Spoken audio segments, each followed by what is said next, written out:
नमस्कार मंडळी, चला तर आज आपण बनवणार आहोत पुदिना आणि आंब्याची चटणी। तर ही पुदिन्याची पाने अशी शेंडे शेंडे तोडून घ्यायचे आहे। घरीच लावलेला पुदिना टोपल्यामध्ये छान असा बहरलेला आहे आणि आता उन्हाळा आहे तर त्याचा भरपूर वापर होत आहे।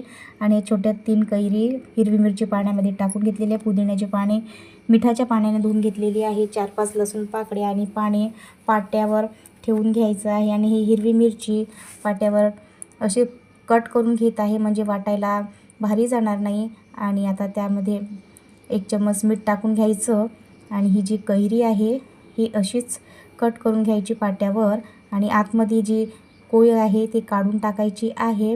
आणि कट केल्यामुळे छानपैकी वाटाला पाट्यावर सोपं जाते आणि पाट्यावरचं कोणताही वाटण चटणी खूपच छान चवीला होते। आणि हे पहा, छानपैकी अशी कट केलेली कैरी मस्तपैकी।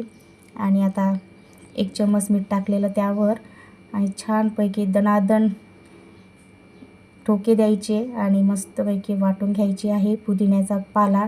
यामुळे आता उन्हाळा असल्यामुळे पुदिन्याचा पाला शरीरासाठी खूप छान आहे।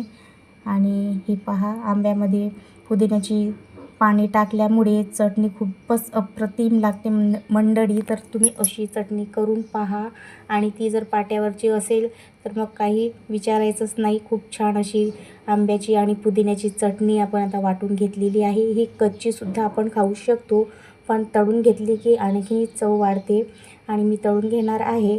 कढईमध्ये तेल तापायला ठेवलेलं आणि आता तेल 2 माप टाकलेलं आहे। तुमच्या हिशोबाने तुम्ही तेल टाकू शकता आणि तेल छान गरम झालेलं आहे। आणि ही चटणी वाटलेली आंब्याची त्या तेलामध्ये टाकून घ्यायची। धुवाधार अशी मस्त तेलामधून वाफ निघालेली आहे। आणि आता चवीनुसार 1 चम्मच साखर टाकलेली आणि खायला तर खूपच छान झालेली आहे मंडळी। शिळ्या पोळीसोबत किंवा भाकरीसोबत खूपच छान अशी ही आंबा आणि पुदिन्याची चटणी लागते। व्हिडिओ आवडल्यास लाईक करा, शेअर करा, सबस्क्राईब करा। धन्यवाद।